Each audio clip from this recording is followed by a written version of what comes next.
영상을 열심히 보는 건 별이만 열심히 보지. 아니야, 이제 별이도 열심히 안 봐?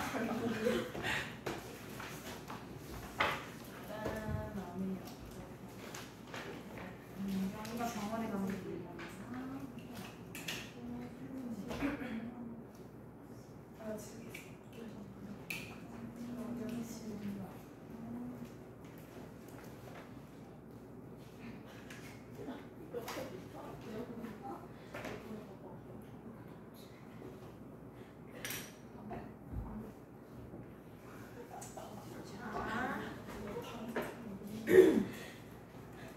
이제 역학적 에너지 이제 4문제 남았다. 끝이 보인다. 끝이 보인다.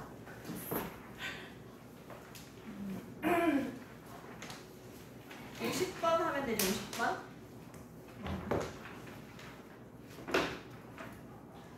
자, 시간 드리겠습니다. 50번 해보세요.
자, 봅시다. 상황이 조금 복잡해요. 자, 시작할 때 먼저 얘네들이 누르고 있었대요. 그리고 손을 딱 뗐어요. 그러면은 얘네들이 용수철 때문에 튕겨서 위로 올라가겠죠.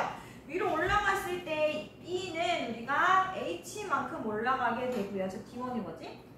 용수철은 원래 D1을 압축을 했다. 원래 길이에서 D1만큼 압축을 했다. 자, 그랬을 때 위로 올라가게 된다. H만큼. 근데 왼쪽 B쪽은 마찰이 하나도 없어요. 자, 그런데 A쪽이 문제예요. 마찰도 있고, 그리고 마찰로 인해서 에너지가 감소했는데 그 감소한 상태로 저 위에까지 올라갔더니 그 상태로 또 용수철을 쭉 눌러서 D2만큼 누른다라고 한대요. 그래도 다행히 용수철 상수는 P랑 Q가 같다라고 얘기를 합니다. 자, 그러면 우리가 일단은 무엇이 무엇으로 전환되는지 이렇게 복잡하게 나올 때는 무엇이 무엇으로 전환되고 어떤 게 증가하고 무엇이 감소하는지를 살펴보면 돼요.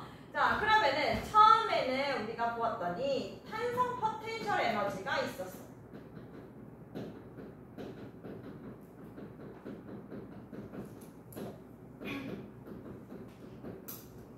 그쵸? 원래 탄성 포텐셜 D1만큼 눌러져 있던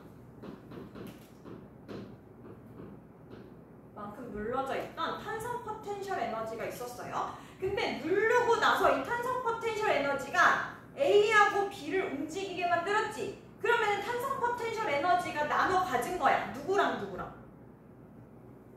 이 에너지를 누구랑 나눠 가졌어? A랑 B가 나눠 가진 거죠. 그렇죠? 그래서 A의 오른쪽이 B일 것 같은데 B의 운동 에너지와 A의 운동 에너지로 나눠 가졌어요. 그치? 나눠 가졌어. 자, 그 다음에 B의 운동 에너지는 뭐가 돼요? H 높이의 중력 포텐셜 에너지가 되죠.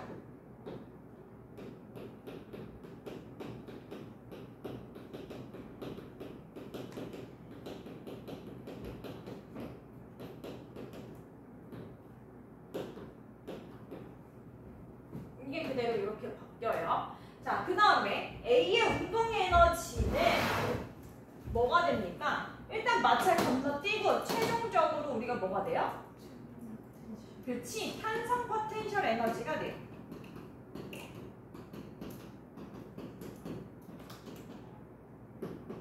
얼만큼 눌러져 있는? D2만큼 눌러져 있는 탄성 포텐셜 에너지가 돼요. 그런데 여기에 감소하는 만큼이 생긴 거지. 얼만큼? 마찰로 인해 손실된 에너지만큼.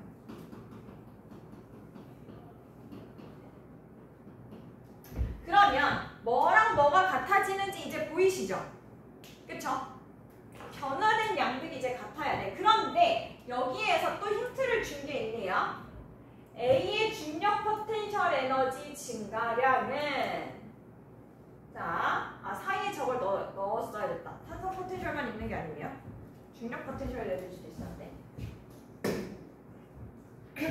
A의 탄성 포텐셜 에너지 더하기 A의 EH 높이의 중력 포텐셜 에너지.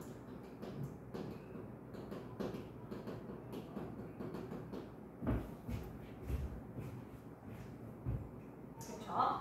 자, 근데 A의 중력 포텐셜 에너지는 얘는 A의 역학적 에너지가 감소할 거래요. 얼마큼 감소할 거야? 여기 감소하는 이유는 뭐밖에 없어. 역학적 에너지. 얘들아, 역학적 에너지가 보존되는 상황이 있고 보존이 안 되는 상황이 있다 그랬어. 역학적 에너지 보존이 안 되는 상황은 뭐 때문이라고 그랬어? 마찰 때문에. 그러면은 마찰로 인해 손실된 이 에너지가 바로 역학적 에너지 감소량이라는 거죠. 그렇죠? 이게 역학적 에너지 감소량.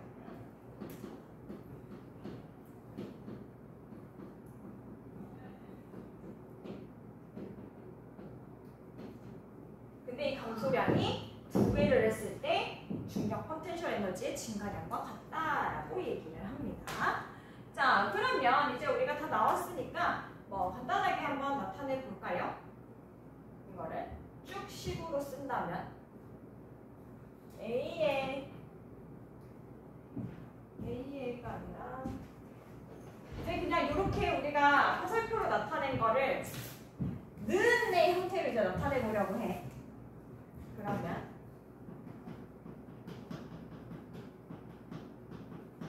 탄성 포텐셜 에너지는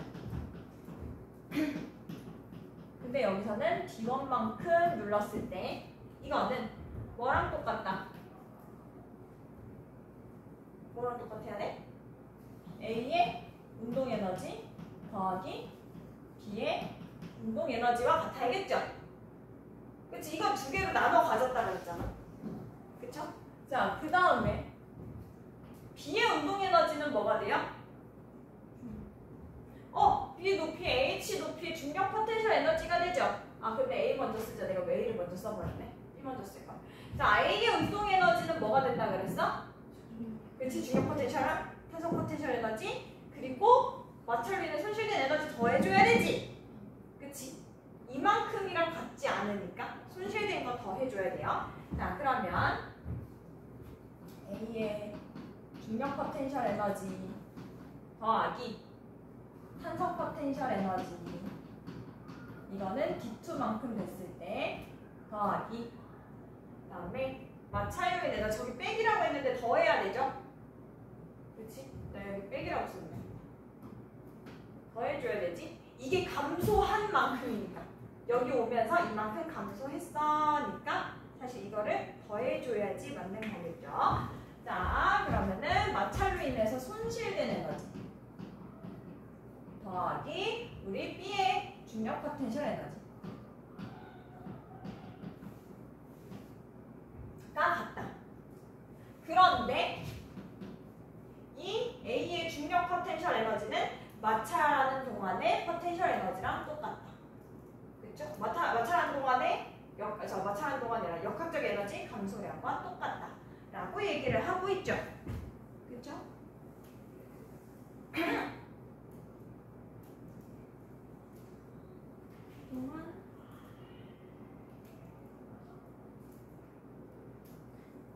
아니네. 내가 저걸 잘못 봤네. A가 높이차가 H인 마찰 구간을 올라가는 동안 여기 중력 포텐셜 에너지가 같다는 얘기네. 여기 중력 포텐셜 에너지 이해했어? 0에서 2H 될 때 중력 포텐셜 에너지 변화량 말고 여기에서 H만큼 변했을 때 그 값이 역학적 에너지 감소량의 2배라고 얘기를 하네요. 아까 내가 이거 전체가인 줄 알았잖아. 그게 아니라 요만큼만. 자, 그러면 요만큼 중력 포텐셜 에너지 얼만큼 증가하니? 그치? MGH만큼 증가하죠. 그쵸? 자, 그러면 이제 식을 조금 써보자. 이제 드디어 탄성 포텐셜 에너지 D1만큼 줄었을 때는 2분의 1 용수철 상수 그냥 K라고 줄게요. K D1의 제곱. 그 다음에 A의 중력 포텐셜 에너지 우리가 최종적으로 올라갔을 때로 바꿨으니까 얘는 EMGH. 그 다음에 탄성 포텐셜 에너지는 D2만큼 줄었다고 하니까 2분의 1K D2의 제곱이고요. 손실된 에너지가 H만큼 올라간 거의 반이라는 얘기죠. 얘 2배가 중력 포텐셜 에너지 증가라고 했으니까. 자, 그러면은 반이래. 우리 아까 중력 포텐셜 에너지 얼마큼 증가한다 그랬어? H 동안? MGH 증가하죠. 그쵸? 높이가 H니까. 그쵸? 중간의 노트는 상관없어. 왜냐면 얘들아 증가량이라고 얘기했거든. 그치? 그래서 변화량만 보면 돼요. H만큼 변화했으니까. 자, 그러면 우리 MGH의 반이니까 2분의 MGH 더하기, 자, 중력 포텐셜 에너지 B의 H 동안 높아졌는데 질량이 EM이네요. 그러면은 EM 곱하기 H니까 EMGH입니다. 가 되겠네. 그치? 질량 EM, 중력과 속도, 높이 H 만큼 올라오니까. 됐죠? 자, 근데 우리가 뭘 구해야 돼요? D2분의 D1. 자, 그럼 일단은 2분의 1K D1 제곱 이쁘게 좀 바꿔보자. 바로 나온다. 4MGH 플러스 2분의 MGH 플러스 2분의 1K D2 제곱. 그러면은 89 MGH 2분의 1K D2의 제곱이 되겠네요. 그렇죠? 자, 이랬을 때 선생님이 안 쓴 거.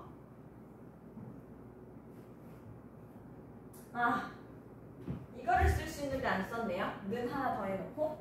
그치? 자, A의 운동에너지, B의 운동에너지 선생님 구할 수 있어, 없어? 이거 구할 수 있지. 어떻게?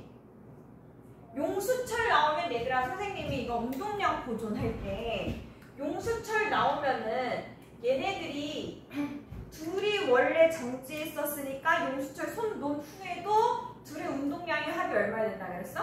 0이어야 된다 그랬어. 그래서 질량이 1대2면 속도는 어떻게 된다 그랬어? 그렇지, 2대1의 속도를 갖는다 그랬어. 그러면 우리가 뭐 의미로 EM의 속도를 V라고 한다면은 M의 속도는 2V가 되겠죠? 그쵸? 자, 그러면 A의 운동 에너지 2분의 1 M 2V네요. 2V의 제곱 더하기 2분의 1 2M V의 제곱이다. 가 나오죠. 그러면 더해줘. 1, 2, 3? 3M V제곱? 맞아? 8 V제곱? 자, 그러면 우리가 식이 이제 나오네요. 2분의 1 K D1 제곱 마이너스 2분의 1 마이너스 지금 할 필요가 없나?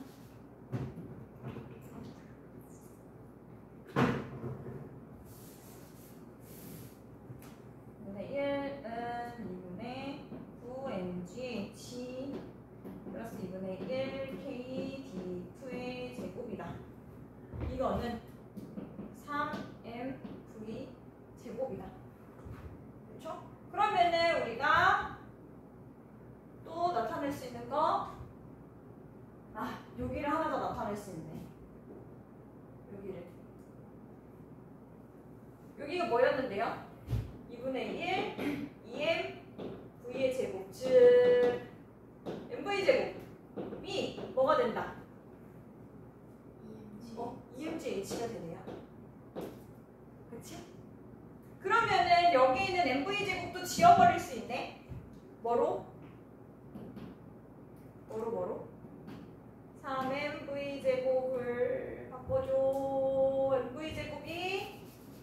MV 제곱이 EGH죠? 3 곱하기 2MGH. 그쵸? 그러면은 6MGH가 나오네요. 그러면은 우리 지금 K 요거 2분의 1 KD2의 제곱은 6MGH 빼기 2분의 9MGH 2분의 3MGH 그리고 2분의 1 KD1의 제곱은 6MGH 라고 얘기를 했으니 요거 두 개 서로 나눠주고 루트 씌워주면 되겠다. 그쵸? 그러면은 나눠주고 루트 D1분의 D2예요? D2분의 D1이에요? D2분의 D1. 그러면은 이거분의 이거 1분의 2. 그러면은 22, 3이니까 4? 가 아닌데? 루트 해줘야 되죠. 그쵸? 제곱이었으니까 4였으니까 루트 하면은 2가 나오겠네요. 그래서 이렇게 풀면 되는 문제. 조금 어렵죠? 근데 우리가 푼 것 중에서 가장 수능과 가장 가까운 유형이라고 보시면 되겠습니다. 이렇게 마찰도 나오고 용수철도 나오고 중력 포텐셜 나눠 갖는 거 나오고. 그래서 여기에서 얘들아 어렵게 생각 안 해도 돼. 뭐만 할 줄 알면 되냐면은 얘가 갖고 있던 에너지가 뭐가 됐지? 이것만 찾으면 돼요. 알겠죠? 과정이 엄청 길어서 복잡해 보이는데 그냥 여러분들 이거 다 따라갔잖아. 그치? 탄성 포텐셜 에너지 A 운동 에너지돼요. B 운동 에너지예요. B 운동 에너지는 중력 포텐셜 에너지돼요. A 운동 에너지는 중력 포텐셜 에너지되고 탄성 포텐셜 에너지되고 그랬는데 과정에서 손실되는 에너지가 있네요. 이렇게 이 과정을 연습을 해주시면 됩니다. 자, 그러면 이제 그 다음 문제 용수철 풀어보도록 할게요.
자, 봅시다. 자, 그림가는 용수철에 물체를 연결해서 용수철이 원래 길이일 때 물체를 가만히 놓았더니 물체가 2L만큼 낙하했을 때 물체의 속력이 0이 된 모습을 나타낸 거다라고 하고 있어요. 자, 그리고 그림나는 수평면에서 가에 물체를 연결한 용수철을 원래 길이에서 L만큼 압축시켜 물체를 가만히 두었더니 용수철이 원래 길이에서 L만큼 늘어났다고 합니다. 그 상태에서 속력이 0이 되었다고 얘기를 해요. 자, 그러면은 여기에서 얘들아 도대체 늘어난 길이가 얼만큼인지를 우리가 찾아야겠지요? 그치? 늘어난 길이가 얼마인지를 찾아야 돼. 여기는 우리가 그냥 놓았을 때에 비해서 2L이 되었다고 하고 얘는 어떤 원래 길이에서 L만큼 늘어났다라고 얘기를 합니다. 자, 그러면은 나는 길이가 L인 거 알겠어. 그쵸? 자, 그러면은 여기는 얼마일까요? 여기는 2L일까? 아니면 L일까? 여기 길이, 늘어난 길이가요, L이에요. 자, 얘를 생각을 해봅시다. 우리가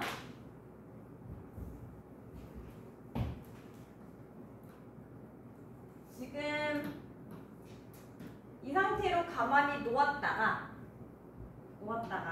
아래로 내려갔다가 다시 돌아오는 상황이 생길 거란 말이에요. 그쵸? 자, 그러면은 내가 지금 이걸 뭘 그릴 거니?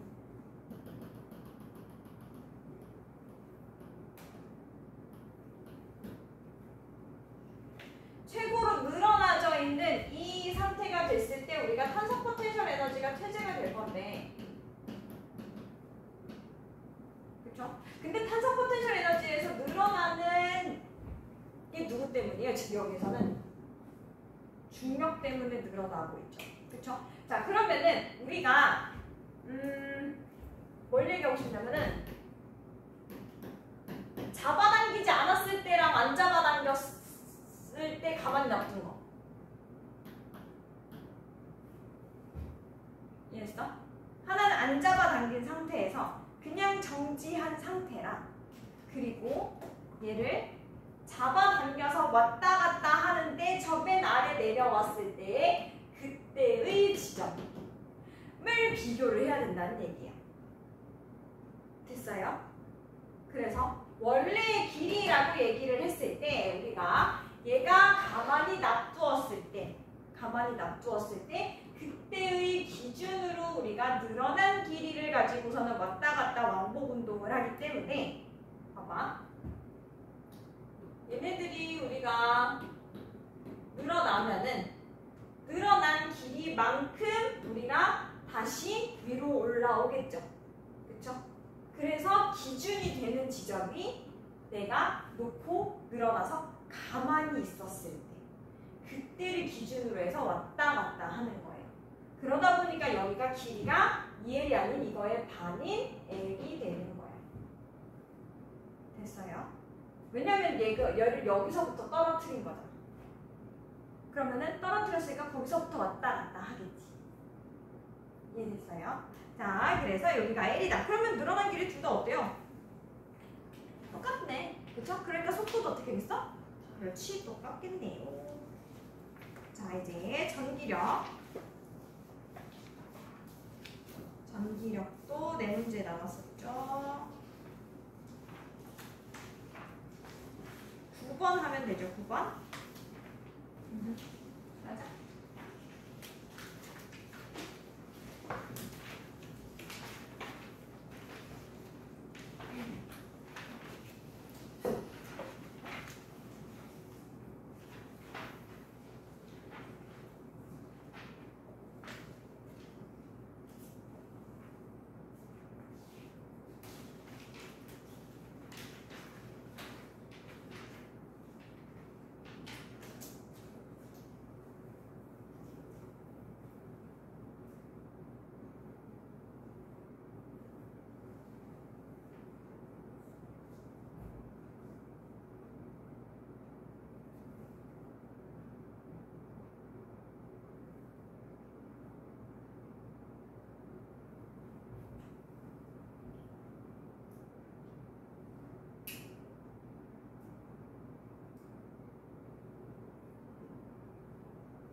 봅시다. 나에서 C에 작용하는 전기력의 크기는 얼마니? 라고 물어봤어요. 자, 그러면은 이랬을 때 우리가 지금 A하고 B의 전하의 종류는 안 나와 있고 양인 전하 C는 마이너스 X 방향으로 크기가 F인 전기력이 작용하고 있다. 그럼 자, 그럼 여기에서는 0이래 얘들아. B가 0이래. 전기력이 0이라고 하는 얘기는 뭐야? 한쪽에서 가운데 있는 애가 0이라면 얘가 받는 힘의 방향이 서로 반대고 크기가 같은 애가 있다. 자, 그러면은 지금 C가 B를 밀면 A도 B를 밀겠죠. 또는 C가 B를 당기면 A도 B를 당길 거예요. 그러니까 A의 전하의 종류는 뭐랑 같다?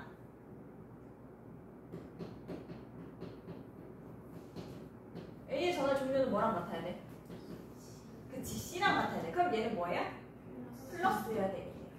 B가 뭔지는 모르겠지만. 자, 그리고 얘들아 이제 봐야 될 거. 전기력이 0이라 그랬어. 자, 그런데 거리가 지금 어때요? 달라요. 누가 더 멀어? C가 멀어. 그러면은 원래 멀면 전기력이 어때야 돼? 작아야 되는데 어떻대? 둘이 같대. 그렇다는 얘기는 C의 전하량이 어떻다는 거예요? 크다는 거야. 그럼 몇 배 큰지 해보자. 거리는 그냥 반비례야? 제곱의 반비례야? 제곱의 반비례야. 그럼 얘는 2배, 하나, 두 칸, 2배 멀다는 얘기는 전하가 몇 배 더 세야 될까? 그치, 4배 더 세야 돼요. 그러면 C는 A 전하의 몇 배다? 그치, 4배. 라는 걸 일단 알 수가 있어요. 자, 그 다음에 지금 여기로 왔어요. 나 ABC를 다 표현을 안 했네. BAC군요. 여기가 B, A, C가 되었어요. 자, 그러면은 A하고 C가 둘 다 전하의 종류가 똑같으니까 둘 다 플러스 플러스. 자, 그런데 얘네 둘 다 어디에 있어요? B 기준으로? 오른쪽에 있어. 근데 B가 어느 방향으로 힘받는데요? 오른쪽으로. 그러면은 이거는 A하고 C가 당겨서일까 밀어서일까? 당겨서. 그러면은 B는 뭐다? 마이너스구나 라고 하는 거를 일단 또 알 수가 있어요. 자, 그랬을 때 자, C가 받는 힘이 궁금하다라고 얘기를 했거든요. 자, 그러면 여기 가에서 C가 받는 힘 보자. 자, C가 받는 힘 뭐 있어요? B가 C에 가하는 힘 있죠?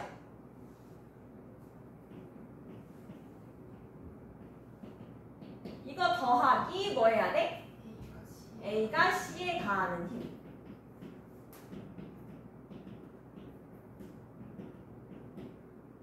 자, 일단 크기만 썼고 이제 방향 해볼게요. 자, 우리 플러스가 아니라 B가 C에 가하는 힘. B 아까 우리 뭐라고 해줬어? 마이너스다. 그러면은 무슨 방향? 왼쪽으로 끌어당겨야겠지. 마이너스 플러스니까. 됐어? 끌어당기는 방향. 그래서 끌어당기는 왼쪽이니까 그냥 마이너스로 할게요. 여기 X축 해서 하고 있으니까. 자, A하고 C는 서로 전하의 종류가 어때? 똑같아. 그러니까 뭐 해야 돼? 밀어야 돼요. 그럼 이게 어느 쪽으로? 오른쪽으로. 이 두 개를 더했더니 뭐가 된 거예요? F의 크기고 어느 방향? 그렇지. 왼쪽이네요. 이거 알았어? 자, 그 다음에 이제 여기로 왔어. B를 먼저 볼까요? 4F 써먹어야 될 거 아니야? 그치? 자, 4F 한번 봅시다. 자, B가 받는 힘 뭐 있어요? A가 B에 가하는 힘.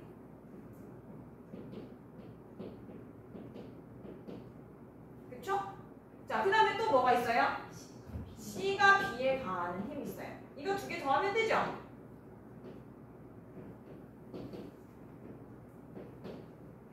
그쵸? 이거 더하면 되죠? 자, 이거 더하면 뭐가 돼요? 그치, 이게 4F가 되는 거야. 어느 쪽으로? 오른쪽으로. 자, 봅시다. C하고 B는 끌어당기는 힘, 이거 다 적어였죠? 오른쪽으로 끌어당기는 힘이었죠? 그럼 이렇게 더해주면 돼. 됐어. 자, 이제 똑같은 거 찾아보자. 똑같은 거 찾아보자. B가 C에 가하는 힘. C가 B에 가하는 힘. 이름 똑같은 거 일단 먼저 찾고 있어요. 그 다음에 A가 C에 가하는 힘. 아, 이건 또 다른 애네요. 그치? 자, 그러면은 얘네들이 뭔가 정리를 해줄 수 있을 것 같아. 자, B하고 C를 봅시다. 거리가 몇 칸? 2칸. 2D. 자, 여기는 2D. 아, 그럼 이건 안 변했네. 그쵸? 안 변했으니까 이건 크기가 같다. 그쵸? 자, 그럼 이제 A가 C에 가는 힘, A가 B에 가는 힘 하면 되는데 마침 이가 있네.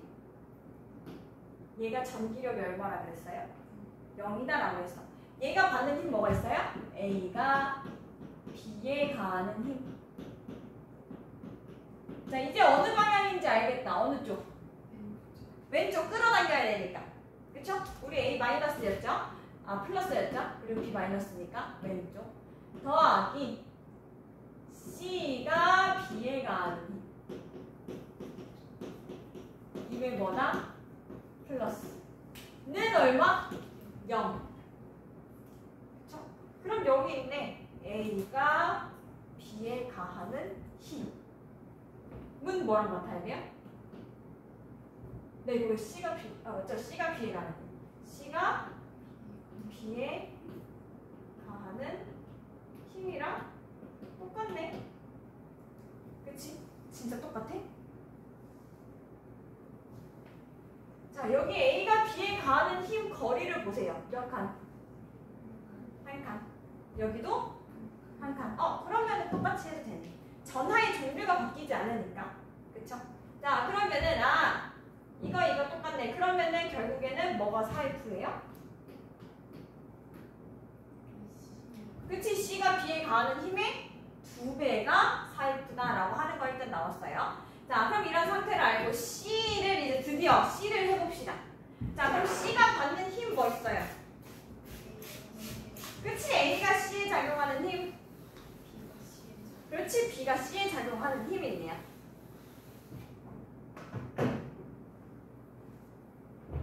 자, C가 받는 힘은 A가 C에 작용하는 힘 더하기 B가 C에 작용하는 힘. 그쵸? 자, 이제 찾아볼 거야. B가 C에 가하는 힘의 크기는 아까 얘랑 어때요? 같은 거죠? 자, 그 다음에 A가 C에 가하는, 여기도 있네. 근데 이건 어때? 거리가? 여기는 몇 칸? 몇 D? A가 C에 가하는 힘은? 이건 3D짜리였어. 근데 옮겨서 어떻게 됐어? D가 됐어. 거리가 몇 배 가까워졌어요? 몇 분의 거리가 뭐가 됐어? 3분의 1배가 됐죠? 그러면은 힘은 몇 배가 되겠어? 그치, 9분의 1배가 되겠죠. 9배가 되겠죠. 거리가 3분의 1로 가까워졌으니까 더 커지겠네. 제곱만큼 더 커지겠네. 자, 그러면 A가 C에 가하는 힘은 여기 얘의 몇 배라고요? 9배라고요. 그쵸? 그 다음에 B가 C에 가는 힘은 우리가 안 바뀌었다고 얘기를 해. 자, 그러면은 우리 A가 C에 가는 게 우리가 여기에서 9배다라고 얘기하고 B가 C에 가는 거다라고 얘기를 하면은 우리 구해줄 수 있겠죠? 그쵸? 자, 그러면은 이제 좀 이쁘게 정리를 해보도록 합시다. 이제 드디어 이제 넣어보자. 자, 그러면은 저기 B가 C에 가는 힘 거리 얼마? 여기에서 가에서 거리 얼마예요? B하고 C 사이 거리? 2D. 그럼 4D의 제곱. 아니지. 4D 제곱 해줘야지. 4D 제곱 전화량은 그냥 B가 C니까 B하고 C라고 그냥 선생님 쓸게요. 자, 그리고 더하기 뭐 해줘야 돼? A가 C에 가는 힘 거리가 9D 제곱이었죠? 이게 A가 C에 가는 힘. 이게 뭐다? F다. 어느 방향으로? 마이너스 방향. 자, 그 다음에 우리 뭐 해줘야 돼요? 잠깐만. 이거 면 F로만 구하면 되는구나. 그러면 그러면은 이렇게까지 할 필요 없겠다. 그쵸? 자, 그러면은 이거를 B가 C에 가하는 힘이라고만 하고 A가 C에 가하는 힘이 마이너스 F다.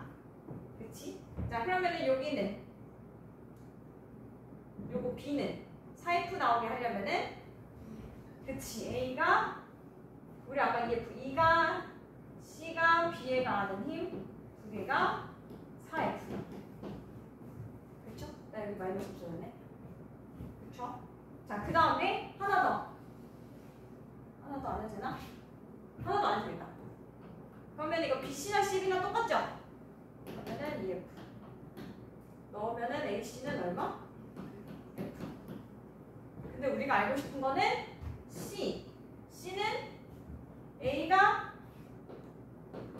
C에 가하는 거 9배, B가 C에 가하는 거 2배 하면 되겠죠. 그러면은 11F가 나오면 되고 7F가 나와야 되는데 방향이 제가 뭐가 잘못됐나요? 아, 방향이 잘못됐네요. 얘 플러스 G, B는 마이너스 G. 그러면은 B가 C를 끌어당겨야 되겠네요. 그럼 나 여기서 플러스가 아니라 마이너스 해줘야겠다. 그렇죠? 그러면 얼마야? 5. 아, 그래. 7F 나오죠. 그쵸? 자, 그래서 이렇게 구하면 되는 거. 자, 구할 때 얘들아 이렇게까지 써야 되는 문제도 있고요. 지금처럼 그냥 얘네들의 누가 작용하는 힘이 얼마니까 얘가 작용하는 힘이 얼마니까 구할 수 있는 문제도 있어요. 근데 요즘 추세는 요런 추세. 자, 이제 10번 풀어보도록 합시다.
보았더니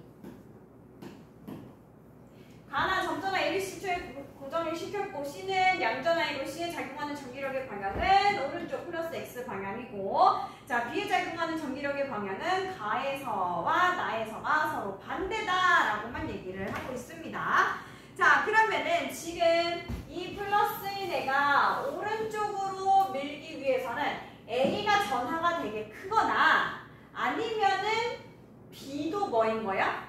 플러스일 수가 있겠네요. 자, 근데 여기에서 B가 C 오른쪽으로 왔더니 방향이 반대가 되었다고 합니다. 그리고 C는 여전히 오른쪽이다 라고 얘기를 하고 있어요. 그러면은 얘들아 C가 여기 있거나 여기 있거나 여전히 계속 오른쪽이라면은 누구의 영향을 계속 받고 있다라고 얘기할 수 있어요? 그치? A의 영향을 계속 받고 있구나 라고 알 수 있겠죠. 그쵸? 자, 그 다음에 또 어떤 힌트가 나와 있나요? B가 작용하는 힘이 서로 반대가 된다. 여기에서 얘가 받는 힘이 그러면은 지금 두 개 다 플러스 맞죠? 두 개 다 플러스면은 방금 우리가 뭐라고 얘기했냐면은 A가 B보다 전하가 어떻다? 전하량이 크다 라고 얘기했죠. 그쵸? 자, A가 B보다 전하량이 큰 상황에서 지금 이렇게 됐다. 그리고 B는 여기 있으면은 뭐 왼쪽이라고 했다면 일로 가면은 오른쪽을 힘을 받는다라는 얘기를 하고 있네요. 그쵸? 자, 그러면은 B가 얘들아 여기 있을 때랑 가 있을 때랑 나 있을 때랑 A의 위치는 계속 어디 있어요? B의 계속 왼쪽에 있죠. 그쵸? 그러면은 계속 왼쪽에 있는 얘는 방향이 바뀌었다고 하잖아요. B가. 그러면은 A 때문에 바뀐 거야? C 때문에 바뀐 거야? 그렇지. C 때문에 바뀌었구나 라는 걸 알 수가 있죠. 아, 그러면은 C 때문에 영향이 더 크다라는 얘기니까 C의 전하가 어떻다라고 알 수가 있어요? A보다 크다라고 우리가 얘기를 할 수가 있겠지. 그렇죠? 자, 그러면은 우리가 C의 지금 전하량이 C가 A보다 전하량이 크다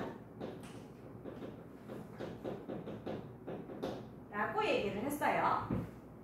자, 그 다음에 우리 또 보면은 ABC 텍스처 A가 보는 전기력 플러스 S 마이너스 전기력의 크기는 전기력의 크기도 나왔네. C에 작용하는 전기력의 크기는 가가 나보다 어떻대? 작대. 그건 이거 누구 때문이야? 그치? 움직이는 B밖에 없으니까 B 때문이죠. 그러면은 B가 일로 갔을 때 나가 더 크게 만들려면은 B가 어떻게 해줘야 돼? 이것과 같은 방향이어야 되겠죠? 그러니까 같은 방향으로 끌어당길 수 있게 만들어야 되겠죠? 밀어내면 줄어들 거 아니야. 방향이 반대니까. 그러면은 B는 무엇이겠다? 그렇지. 음전하겠다. 라고 할 수가 있죠. 자, 그럼 기억. B는 음전하이다 맞고요. 니은 전화량의 크기는 A가 그치. 그럼 A가 C보다 작은 거죠. C가 A보다 크다 그랬으니까. 자, 그 다음에 나에서 A에 작용하는 전기력의 방향은 하고 물어봤습니다. 자, 나에서 A에 작용하는 전하량 누가 제일 크니? A가 B보다 크다. C가 A보다 크다. 그럼 누가 제일 커요? 그래서 C가 제일 커요. 그런데 거리도 누가 제일 가까워요? C. 우리가 거리가 가까운 전하량이 클수록 전기력이 크다 그랬는데 그러면 누구의 영향이 크겠어? C. 그러면 C하고 A는 전하의 종류가 어떠니까? 같으니까 A는 어디로 가겠다? 그렇지. 왼쪽으로 밀려나겠다. 되겠죠? 와, 네 문제 푸는데 너무 오래 걸렸네. 자, 스펙트럼 문제 풀어보도록 합시다. 스펙트럼 우리 어디까지 했죠?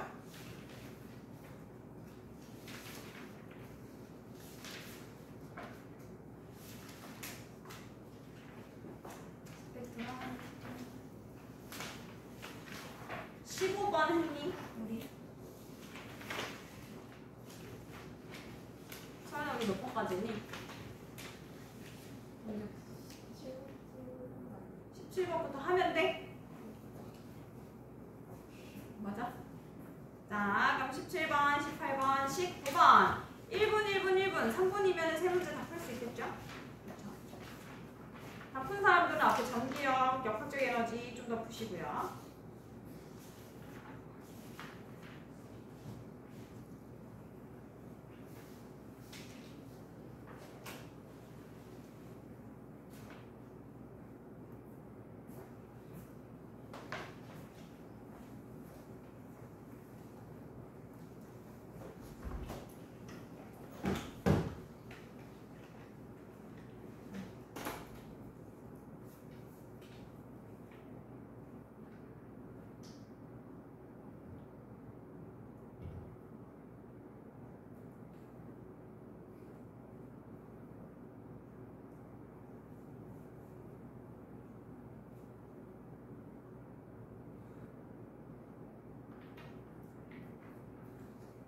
딸기라떼 못 드시는 분.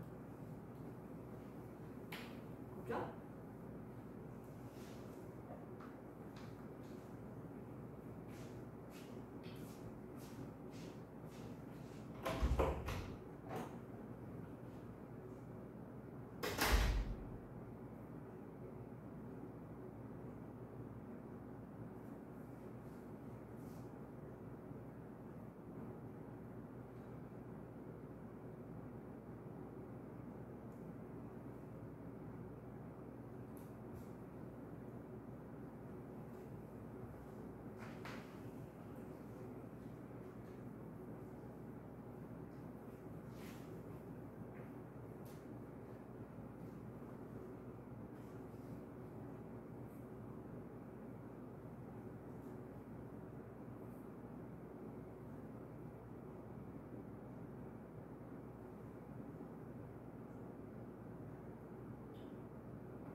자, 봅시다. 자, 17번. 그림은 보어 수소 원자 모형에서 양자수 n에 따른 에너지 준위와 에너지 E1인 준위에 있던 전자가 에너지 E2 준위를 진동수가 F인 단색광에 의해 전이하는 것을 나타냈다고 합니다. 자, E2인 준위의 에너지 전자는 E1인 준위의 에너지 있는 전자보다 HF만큼 크다라고 합니다. 자, 어떻게 알 수 있어요?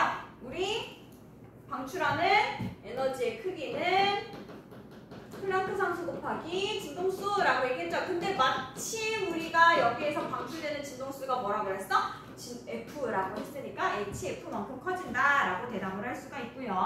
자, 그 다음에 E2인 준위에 있는 전자의 진동수가 F인 단색광을 비추면 E3인 준위로 전이할 수 있다. 당연히 전이할 수가 없겠죠. 왜? 딱 그만큼 맞는 진동수, 맞는 에너지만큼만이어야 된다 그랬지. 자, D가 E2인 준위에 있는 전자 진동수가 F보다 작은 단색광을 방출한다? 에이, 그럴 수 없죠. 그쵸? 이것보다 작을 수 있어? 없어? 없어. 왜냐면 딱 그만큼만 방출한다 그랬으니까. 그래서 F와 같은 단색광을 방출합니다. 자, 18번. 분광기를 이용하여 빛의 스펙트럼을 관찰하는 실험이라고 합니다. 자, 기억. 가에서 관찰되는 스펙트럼은 B다라고 얘기를 하는데, 자, 지금 수소기체 방정관에서 나오는 빛을 관찰했다고 합니다. 자, 그러면은 수소기체에서 관찰되는 거는 뭐예요? 그치? 방출 스펙트럼이겠죠? 그러면은 방출 스펙트럼인 거 뭐 있어요? 그치? C인 거 찾으시면 되겠죠? 그쵸? B는 뭐예요? 흡수. A는 연속 스펙트럼 나타나고 있는 거네요. 그래서 기억은 C다라고 해주면 되고, 니은 수소 원자에서 에너지 준위는 불연속적이다. 너무 당연하죠. D가 저온기체 안에서 수소기체가 들어있다. 자, 우리 지금 봤더니만은 저온기체에서는 선이 어떻게 돼 있어? 좀 선의 위치가 달라. 그럼 우리가 뭐라 그랬어? 다른 원소다라고 얘기를 했죠. 자, 그 다음 19페이지 19번. 그림 가는 보어 수소 원자 모양에서 양자수 n에 따른 에너지 준위 일부와 전자의 전이 ABC를 나타낸 것으로 AB에서 방출된 빛의 파장은 람다 제로, 4 람다 제로라고 합니다. 자, 파장 나왔어. 파장은 진동수랑 어떤 관계예요? 반비례예요. 그쵸? 그래서 화살표의 길이는 에너지의 크기와 같고 진동수의 크기와 같다 그랬고, 파장하고는 반비례다라고 얘기했지. 자, 기억은 B에서 방출되는 빛의 스펙트럼이다라고 했는데, 지금 보니까 기역이 제일 오른쪽, 파장이 가장 긴 곳에 있죠. 그럼 에너지가 가장 어떤 곳? 작은 곳. 그래서 화살표 제일 짧은 거 찾으면 되죠. 그래서 B다 할 수 있고요. 자, 리을 방출된 광자 한 개 에너지는 C에서가 A에서보다 크다라고 합니다. 그쵸? 우리 에너지 물어봤으니까 화살표 길이가 긴 거 확인하면 되고요. D가 C에서 방출된 빛의 파장을 람다 제로 플러스 4람다 제로다. 얘들아, 이건 뭐만 가능해? 진동수는 이렇게 그냥 더하면 돼. 근데 파장은 이거하고 뭐니까? 반비례니까 뒤집어서 더해주셔야 합니다. 알겠지? 그래서 디귿은 틀렸어요. 됐죠? 자, 이제 에너지 띠 우리 나가보도록 하겠습니다. 자, 에너지 띠 선생님이 간단하게 여러분들한테 소개를 해드리고 문제를 쭉쭉쭉 풀도록 할게요. 몇 문제 되지도 않아요. 12문제밖에 안 되네요.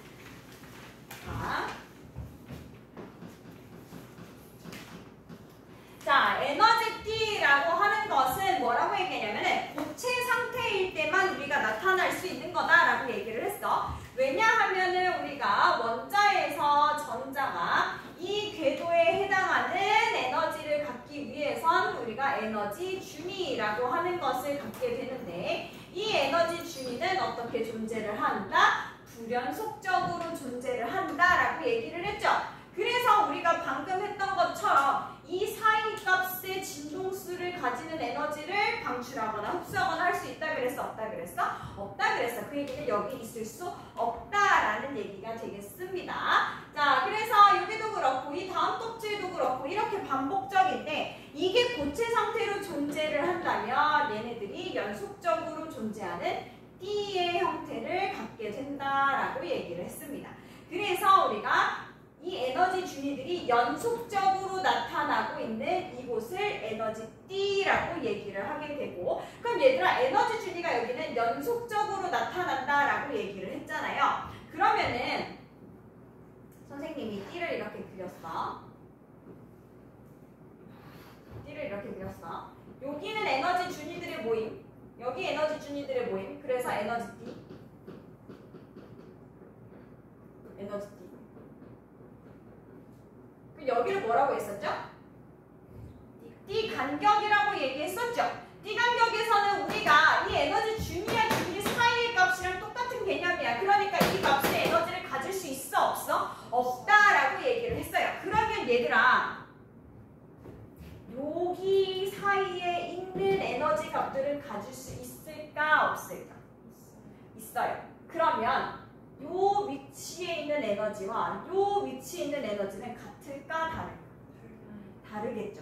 왜? 에너지가 약간씩 갈라진다 그랬잖아. 얘네들끼리 파울리, 베타 원리라던가 또는 전자들 사이의 청력 때문에 얘네들이 살짝 갈라진다는 얘기는 이 전자가 갖는 에너지가 살짝씩 다르다는 얘기예요. 그러니까 여기에 해당하는 에너지는 가질 수 있어요. 딱 어느 한 값만이 아니다. 한 값만 갖는 거는 에너지 준이다라는 거 알아두시면 되겠고, 자, 그래서 에너지 띠에는 전자가 있는데, 에너지 띠에는 전자들이 존재할 수 있는데, 그 중에 원자 중에 가장 바깥쪽에 있는 에너지 띠는 원자가 띠라고 얘기를 할 거고, 원자가 띠에 있는 전자가 이동을 해서 전류가 흘렀다라고 얘기할 수 있는 바로 위에 있는 이 띠는 전도띠라고 얘기를 할 거다.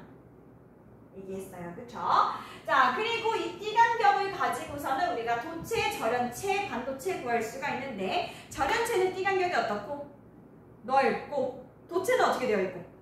붙어 있고, 그리고 반도체는 어떻게 되어 있다? 조금만 되어 있다. 근데 온도에 따라서 우리가 달라진다라고 얘기했어요. 전기 전도성이 도체는 온도가 높아지면 별로 안 좋아 지금. 반도체나 절연체는 그 에너지 가지고 점프할 수 있기 때문에 좋아진다라고 얘기를 했어요. 기억나시죠? 자, 그러면은 우리 여기 문제 쭉 풀어보도록 합시다. 문제 풀 때요, 얘들아. 원자가띠와 전도띠가 겹쳐져 있는지를 잘 봐야 돼. 이거 뭐라고도 표현했었냐면은 원자가띠가 다 안 채워졌어요 라고도 표현했었어요. 자, 이제 1번부터 문제 풀어보도록 합시다.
해봅시다. 그림과 같이 띠간격 이제로인 고체에서 원자과 띠의 전자가 에너지 이원을 흡수하여 전도띠를 전이한다. 기억은 전자가 전이한 후 생긴 빈자리라고 합니다. 얘들아, 전자가 전이한 후 생긴 빈자리 이거 이름 뭐라고 했는지 혹시 기억나? 양공이라고 한다 그랬어요. 자, 기억 원자과 띠는 전자 에너지는 모두 같다? 아니라 그랬지? 얘네들의 에너지가 갈라지다 보니까 다른 값을 갖는다 그랬어요. 그래서 같지는 않다. 니은 기억은 양공이다. 맞고요. 자, 그 다음에 이원을 흡수했더니 전도띠로 갔대. 그러면 이원은 이제로보다는 어때야 되겠어요? 커야지 점프를 하겠지. 그쵸? 또는 최소한은 같아야지. 그쵸? 자, 2번 해보도록 합시다.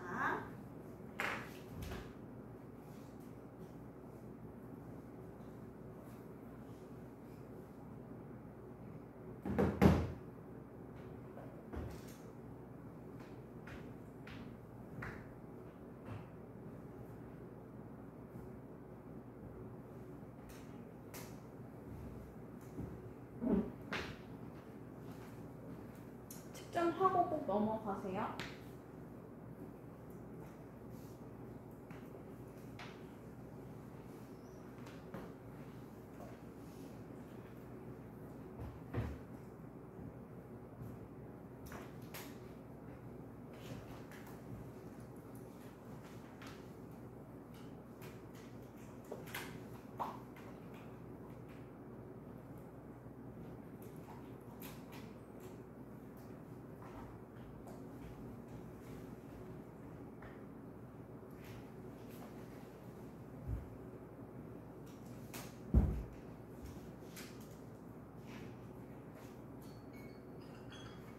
자, 봅시다. 그림은 고체 A와 B의 에너지 D 구조를 나타낸 건데 A와 B 중에 각각 도체와 절연체가 있다고 합니다. 자, 딱 봐도 얘들아 띠간격이 넓은 B가 뭐겠어요? 그치, 절연체. 자, A 얘들아 봤더니 원자과 D에 전도띠라고 써있지는 않아. 왜냐면은 우리가 교과서에서도 원자과 D가 다 채워져 있지 않다라고 얘기를 했잖아요. 그래서 전도띠로 표시 안 되어 있고 이렇게 반만 채워져 있는 원자과 D 칸을 보여주는 경우들이 많습니다. 자, 그래서 기억 A는 도체이다 맞고요. 전기전도성 당연히 절연체보다 도체가 더 좋죠. 자, D에서 원자과 D의 전자가 전도띠로 전이할 때 전자는 띠간격 이상의 에너지를 흡수해야 된다. 너무나 당연하죠. 자, 3번 풀어보도록 하겠습니다.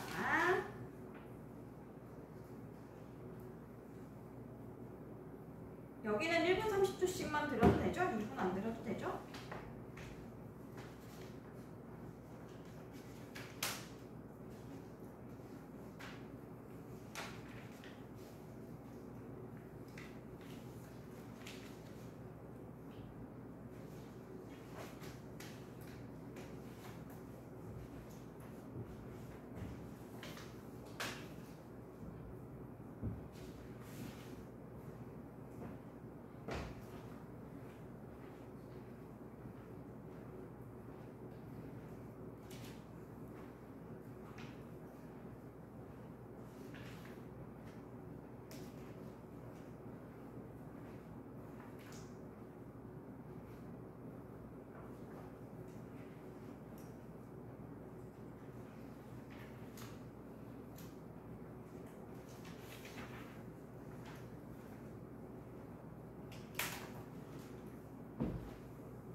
자, 봅시다. 3번 풀자였죠? 자, 고체 에너지 띠 구조에서 원자과 띠와 전도띠 사이의 전자가 존재할 수 없는 영역을 뭐라고 하고? 띠간격이라고 하고, 고체는 전기전도성에 따라 도체, 반도체, 절연체로 나뉘고 전기전도성은 뭐가 작은 고체일수록 좋다. 뭐가? 이것도 띠간격이죠. 그쵸? 자, 기억에 있는 전자의 에너지는 모두 같다? 아니요. 원자과 띠, 에너지 띠는 모두 같지 않을 수도 있다고요. 모두 같지 않다고요. 갈라지는 현상이 나타나니까. 니은 A는 띠간격이다. 맞죠? 디귿 A는 반도체가 전원체보다 크다? 아니지. 띠간격은 반도체가 전원체보다 작다? 라고 하셔야겠죠? 자, 4번 펴봅시다.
자, 봅시다. 그림은 절대온도 0Kelvin에서 고체 에너지띠 구조를 나타낸 것이다. AB는 전체 반도체를 순서 없이 나타낸 것이다. 전자는 에너지띠에 성취된 부분까지만 채워져 있다. 고합니다. 자, 그러면은 반도체가 A예요, B예요?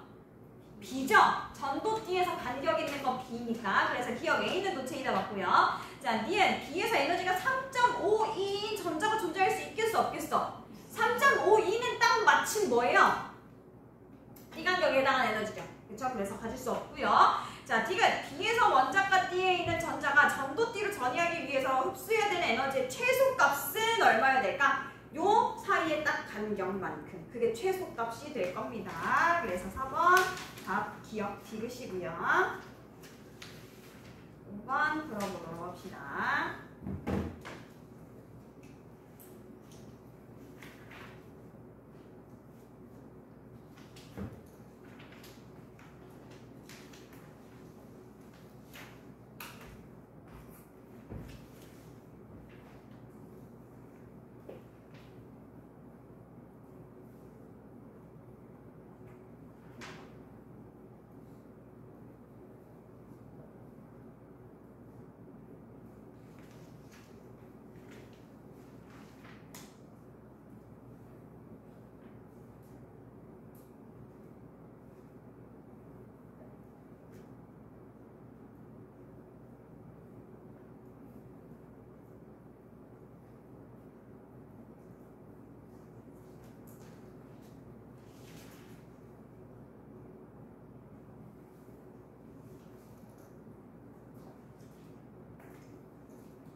자, 그림 가는 고의 수소 원자 모형에서 양가수 N에 따른 에너지 준위의 일부와 전자 전위 A, B를 나타낸 거다라고 합니다. 자, 그림 나는 띠간격이 1.12 일렉트로닉 볼트인 고체에서 전도띠에 있는 전자가 원자가 띠로 전이하는 모습이다. 자, 기억. 가에서 방출되는 광자 한 개의 에너지는 A가 B에서보다 크다.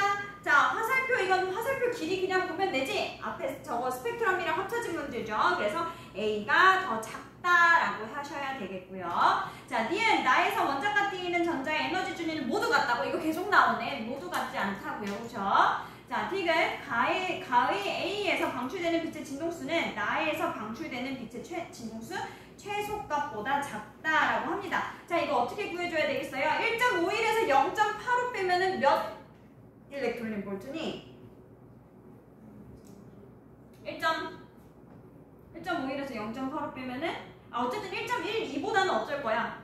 작을 거네. 그치? 그러니까 1.12보다 작은 값이 나타날 거다라고 해주시면 되기 때문에 디귿이 맞았습니다. 디귿만 맞았어요. 자, 6번 풀어보도록 합시다.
자, 봅시다. 자, 그림 가. 나는 도체, 반도체, 에너지띠를 순서 없이 나타낸 거다. 자, 딱 보니까 지금 가가 뭐다?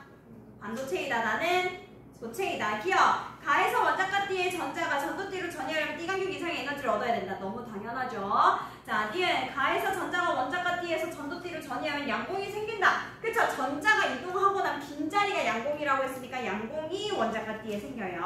자, 디귿. 상문에서 전기 전도성은 나가 가보다 좋다.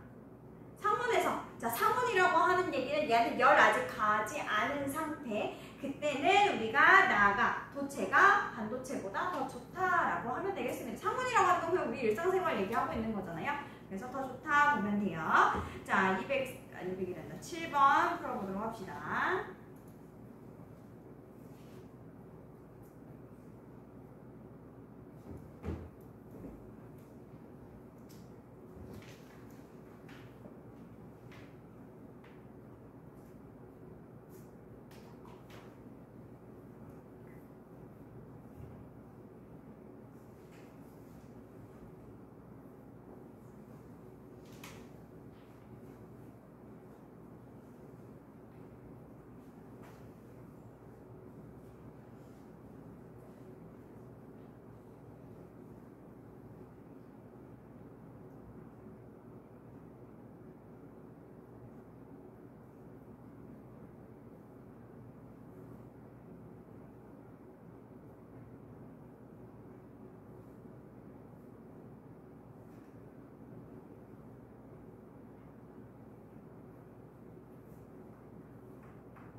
봅시다.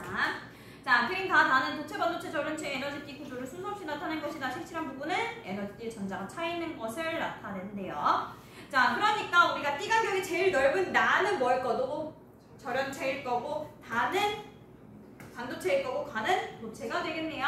자, 기억. 가는 도체 에너지띠 구조가 다 맞고요. 는 상온에서 전기전도도는 나가 다보다 크다. 전원체니까 그럴 리 없죠. 자, 다에서 원자과 띠에 있는 전자의 에너지는 모두 같다? 같지 않다고요. 그쵸? 자, 8번 문제 풀어보도록 합시다.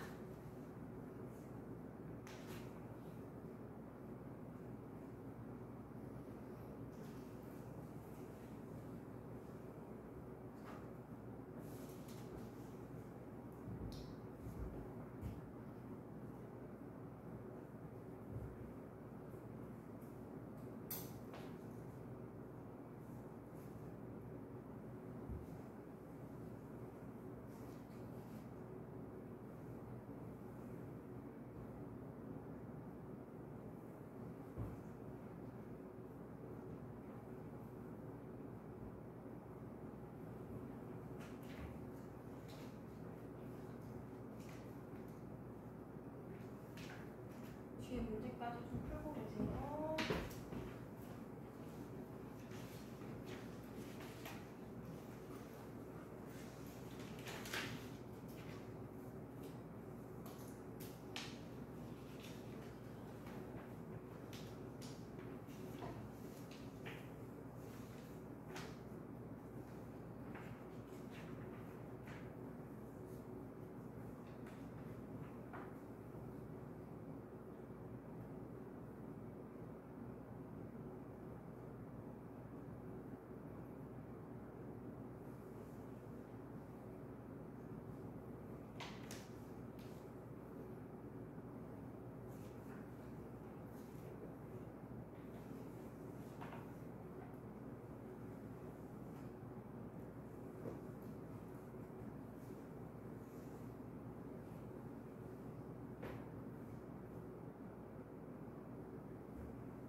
시켰는데 물론 시작하고 싶었지만 밖에 나갈 때 와가지고 어쩌겠어. 집에 가면서 먹어.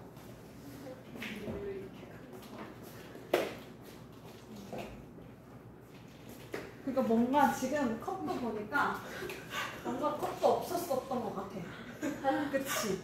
원래 이렇게 크게 나와 여기? 이거 컴포즈 건데 원래 이렇게 크게 나오냐? 아닌 것 같지? 그치? 배달이어서 크게 담아주시네요. 아 그런가? 이렇게 크게 담아준다? 생각해보니까 저희가 저번에 몇 번 안 나와, 저 거의 다 나왔었는데 마지막에 안 나와가지고 서연이도 저번 테스트 때 와 잘 나가다가 마지막에 못 얻어 먹은 것 같아가지고 마지막까지는 아니지만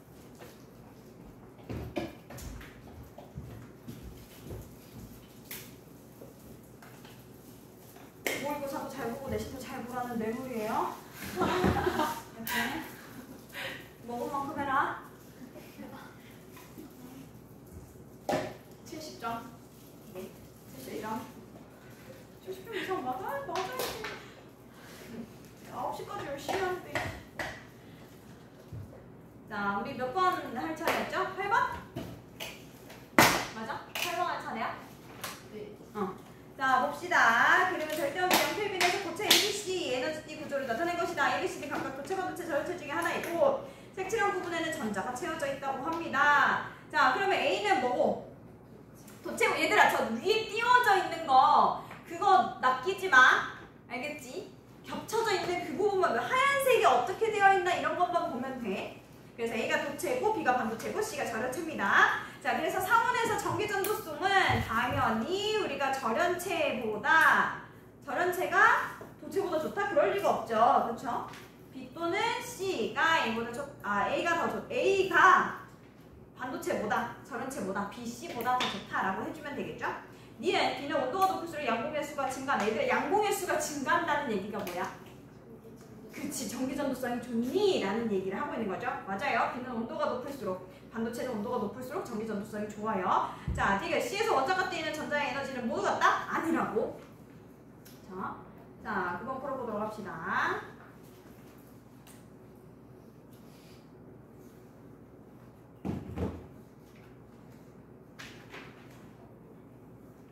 지금 빨대 꽂고 먹어도 괜찮아.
빨대 잡지 말고 지금 공부하는 척 해야 돼. 사진 찍을 거거든. 지금 펜 잡아야 돼. 빨대 잡으면 안 돼.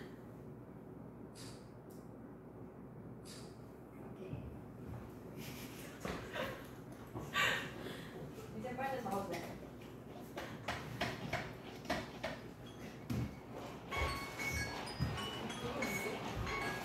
자, 봅시다. 자, 9번. 그림은 고체 에너지띠 구조로 나타낸 것이고 표는 그림의 A, B에 대한 설명이라고 합니다. 자, A. 자유전자가 존재할 수 있다. B는 원자과 전자가 있는 띠이다. 그럼 원자과 전자가 있는 띠가 뭐였어요?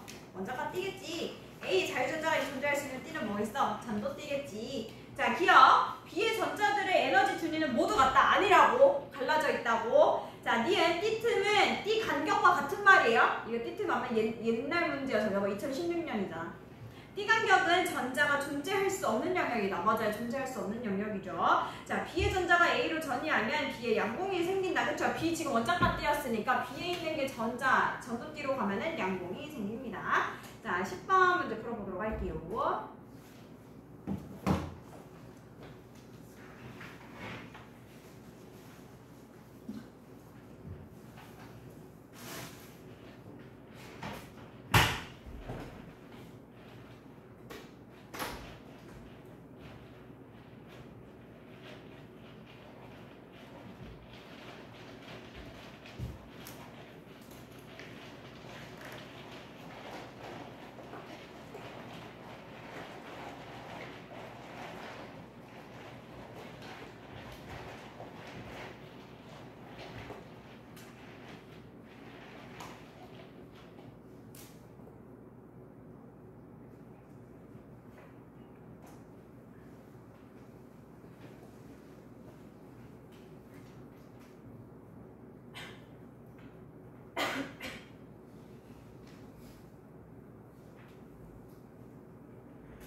봅시다. 물질 X로 이루어진 원기둥 모형의 박대를 A, B, C 준비한 다음에 단면적을 측정하고 길이랑 측정하고 저항 측정 연기를 이용해서 A, B, C 저항값을 측정했다고 합니다. 그리고 전기 전도도를 구했대요.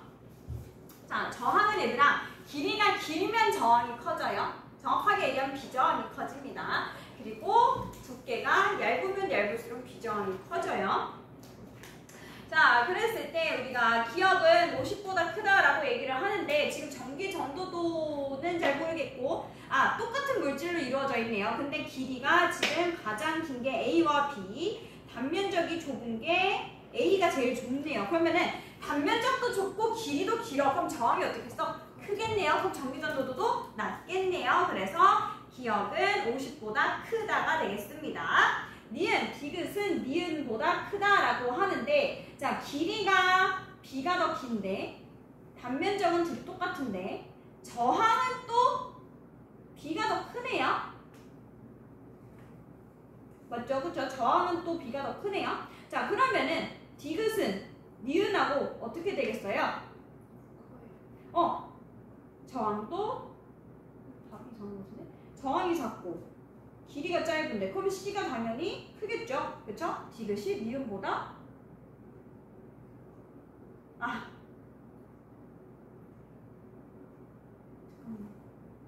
디귿이 문제답 틀린 것 같아. 디귿은 니은과 어떻게 같지 얘가?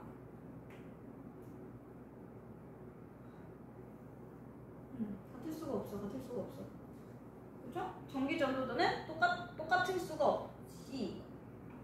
A의 길이가 증가하면 저항값도 커지고 여기서 얘기하고 싶은 이 전기 전도도는 뭘 얘기하고 싶냐면 아닌데 이건 답이 잘못했어. 아무리 봐도 답이 잘못했어. 왜냐면 전기 전도도를 얘기를 할 때 이거는 비저항을 가지고 우리가 교과서에서도 봤잖아요. 비저항분의 1이 전기 전도잖아요. 근데 비저항은 우리가 길이도 고려하고 단면적도 고려할 때라고 얘기를 했기 때문에 얘는 이거 니은 문제 잘못 냈네요. 21년도에 문제가 잘못 나오셨군요.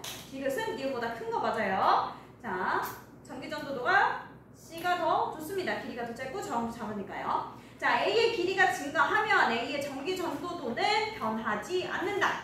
증가한다. A의 길이가 증가하면 A의 전기 전도도는 작아지겠죠? 그쵸? 길이가 증가하면? 아니죠. 길이가 증가하면 맞지. 정신 차려라. A 전기 전도도는 작아지는 게 안 좋아지는 거지. 저항이 커지는 거니까. 그쵸? 그래서 작아진다가 되겠습니다. 자, 11번 문제 풀어보도록 합시다.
플러스는 앞에 정리력으로 가.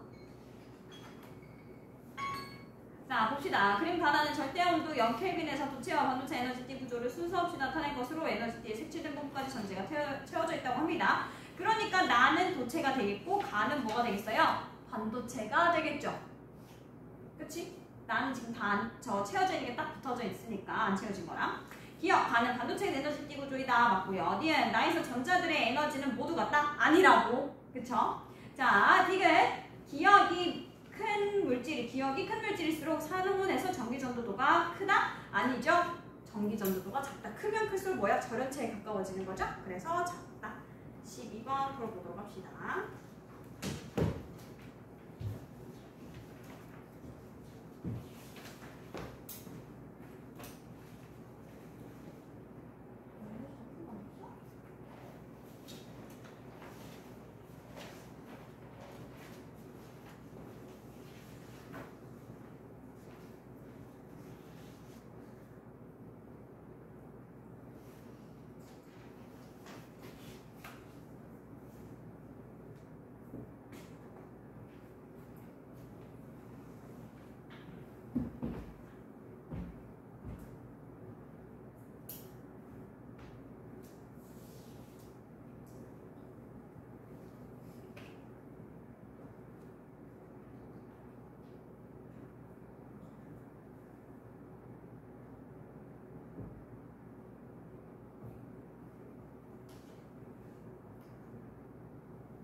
자, 봅시다. 그림은 절대온도 0켈빈에서 고체 ABC를 나타냈는데 얘네들은 도체, 반도체, 절연체가 있다고 합니다. 네, 도체는 철이었고 반도체는 규소였고 절연체는 다이아몬드였대요. 자, 기억 A의 인을 도핑하면 전기전도도가 커진다. 자, 이거 아직 우리 안 나간 건데 우리가 통합과학에서 보면은 반도체에다가 우리가 도핑하면은 더 전기전도성이 좋게 만들었었습니다. 그래서 A 맞고요. 니은 B는 철이다. 딱 맞죠? 지금 딱 붙어있죠. 그러니까 도체, 철 맞고요.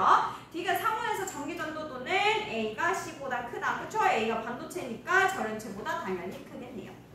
자, 그래서 이렇게 에너지띠 봤고요. 다음 시간에 우리 다이오드 마지막으로 풀 건데 다이오드 풀 때는 얘들아 준비물이 있어. 색볼펜 가져.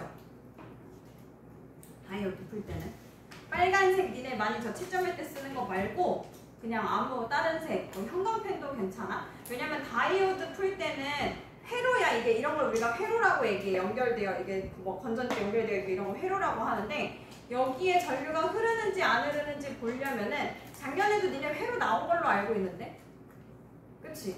근데 거기에서는 그냥 하나만 연결했잖아요. 근데 수능에서는 4개 연결하고 5개 연결하고 막 이러거든요.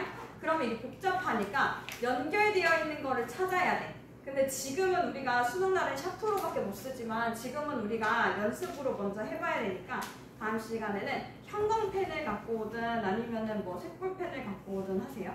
알겠죠? 집에서 만약에 봐야 되는 친구들도 색연필이나 뭐 이런 거 색으로 준비를 해놓고서는 선 따라가면서 하시면 됩니다. 왜 근데 맨날 한 3분 정도가 남는 거죠?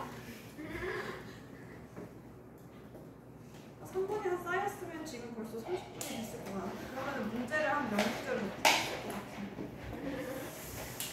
오늘 개념을 다시 나가야 되기 때문에 여기까지만 할게요.